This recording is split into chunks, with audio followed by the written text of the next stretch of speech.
Breaking into regular programming to let you know about a serious fire threatening many businesses near downtown Lexington. Viewers report seeing smoke as far away as Georgetown and Lawrenceburg. But the heart of that fire is at the Bluegrass Stockyards off Lyle Industrial Avenue. That's off Old Frankfort Pike. For the latest on the flames, we go to our crew on the ground, Caitlin Sentner. Caitlin, what do you know so far? Hi there, Kristen. I can tell you that this fire has just been going on for hours now. As you can see behind me, crews are still battling the blaze. There is still some black smoke, but they're calling Bluegrass Stockyards a total loss right now. We're told there were probably about 20 animals inside, and I know that does sound like a lot, but the manager tells us if it were tomorrow, this would be a totally different situation. There would have been even more animals inside.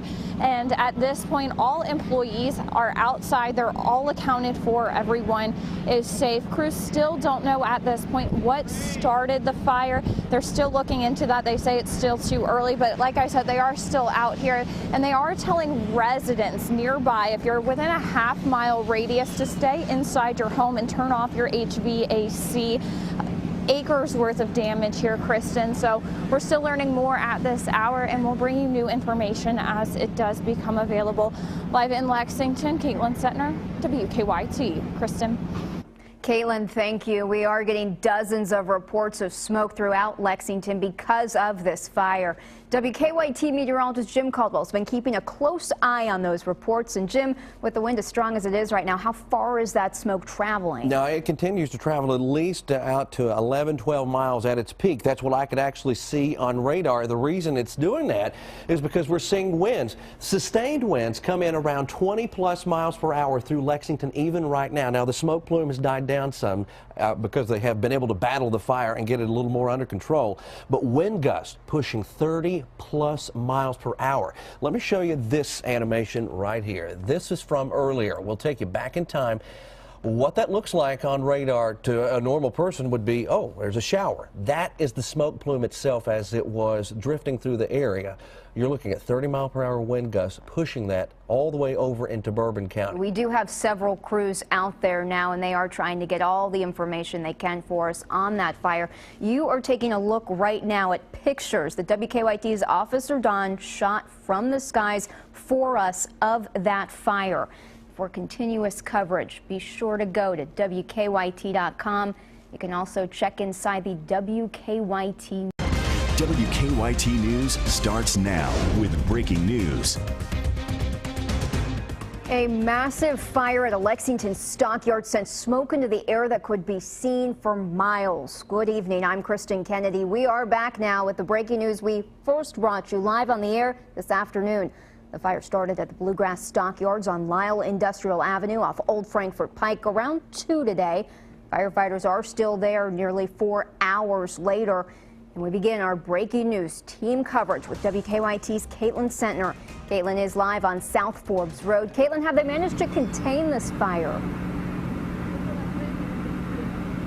I just talked with Lexington fire officials, Kristen, and they have contained this fire. They told me they're starting to work on those hot spots now, and now they are still very much hard at work. You can see behind me here, fire crews still out.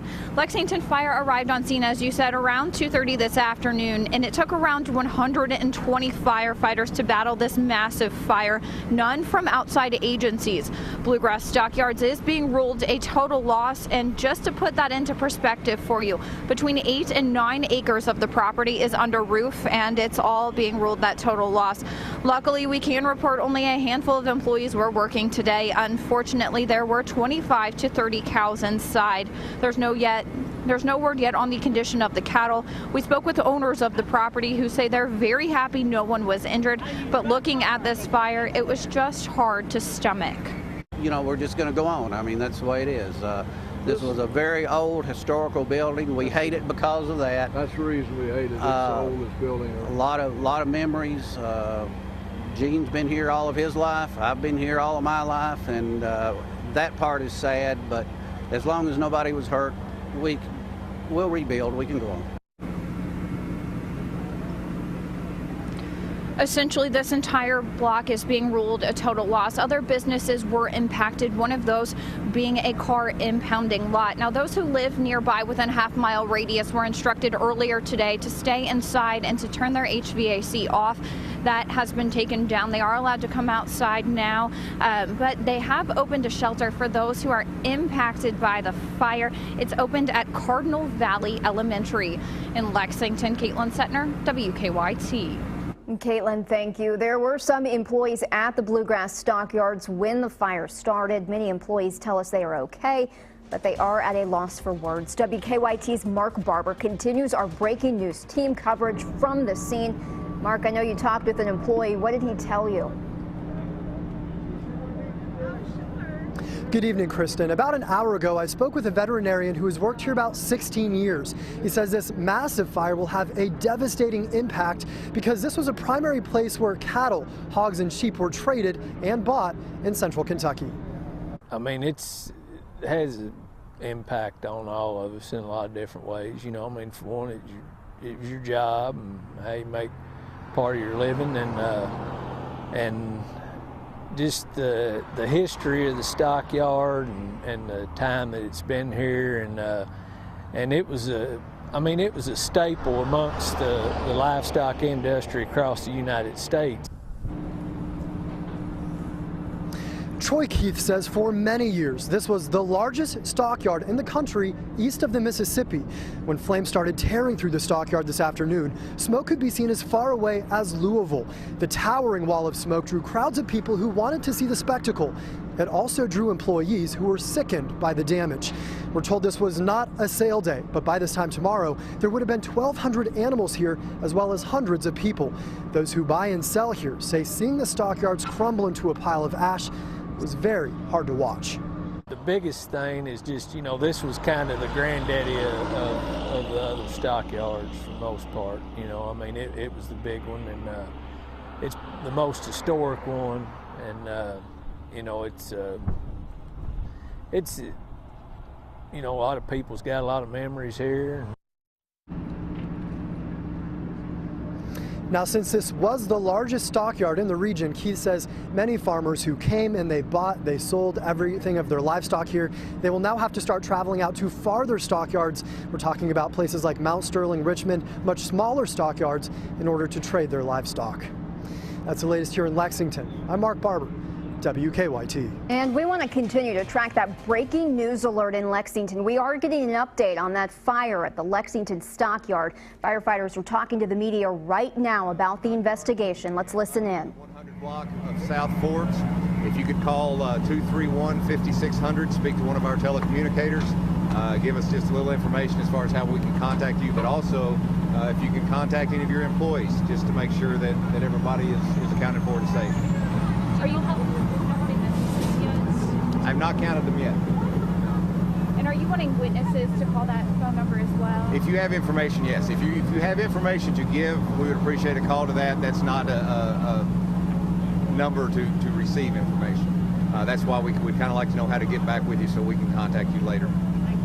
Were there any animals inside? The management of the stockyard could not provide a particular number. However, it's not near a day of a sale where they typically have a large population of animals. He said there's not anything to be concerned with. There may be, he's not sure. The lighting in our last interview was just a little bit bright, so I'm going to ask you again if you can just talk about the effort that these firefighters put in. I know it was really hard with all the wind and how much work it was for them. Absolutely. The fire companies that work in this part of town, they know this block. They know what the potential was. Practically as soon as they turned out of the station, and one station is just on the backside of this block, they were calling for more help. With the amount of smoke they saw, they knew this was going to be a significant event. It went to a third alarm very quickly, which taxes us, quite frankly. It brings the majority of our resources that are on duty on any given time into that. But you know, they did a good job. There are places very close to the fire that they protected, and then they obviously kept it cut off going down this way. A lot of effort. You know, typically when we go to a fire, it's one of these things where you pick your spot and you work from that spot. Here they were picking up hoses, they were picking up moving ladder trucks, water supply. much different from what we do on a daily basis, but they did a very good job, did very good. How fast did it spread? Well, with the wind driving it across the street when they got here, it would be hard to quantify other than to say very quickly. And is this the biggest fire in the last 30 years? I've been here for 33 years. This is the largest fire that I know of in that 33-year period. Never anything like this? Never anything like this. And people were seeing this from as far as Louisville, you were told? I had heard from someone that I know that they could see smoke from Louisville. I think I'm good. Thank you so much for your time. Thank you. And we will have much more news after the break right here on WKYT.